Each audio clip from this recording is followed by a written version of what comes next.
Selles mõttes see publiku ootuste teema on ja üks asi, mis meie projektis, mis me praegu mõtleme, on omal kohal, et me tegelikult tegeleme sellega küll siin, et mina olen näiteks palju praegu kuulnud, mitte palju, aga paar korda inimesed tulevad täna, ma ostsin teie etendusele pileti, et nad arvavad, et see projekt, mis meil tuleb, et siin on nagu etendus, et kuna on pandud kokku, sest mina olen koos superstaar Renatega, kes on super etenduskunstnik, et siis kõik arvavad, et me teeme etendust kuidagi, et et selles mõttes on päris naljakas, et ootus publiku suhtes on ka praegu, nemad ootavad vist, et me teeme koos etendust. Ja samas mina ei ole sellest üldse huvitatud, et mingit lavastust teha.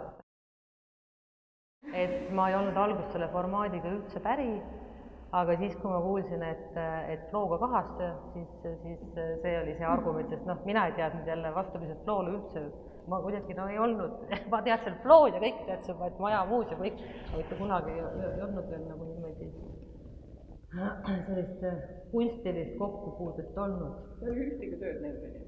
No niimoodi väga kaude, nüüd teadsin, et Maja muuseumi karuti sellele etendusele, mis ta kunagi tegite, sellele ma ka ei jõudnud, aga ma teadsin seda kuidagi inimesena ja minu jaoks on alati see inimlik platvorm kõige olulisem üldse, kui sa enne küsid sellest kahekõnest, milline on terviklik kahekõne, siis minu jaoks baseerub üldse kõik sellel inimlikul tasandil. Et kui see on olemas, siis on üldse kõik võimalik, isegi kui ei arva ka ühtemoodi või aga samas paradoksaalselt tegelikult, kui elu on näidanud, et kui see inimlik platvorm on olemas, siis ikkagi nagu kuskilt maalt toimub ka see kokkukõlamine.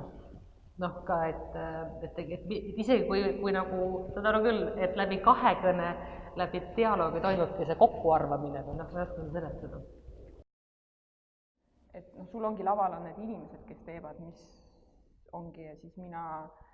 Ei, küsimus ei ole selles, et loomulikult teatri kontekstis.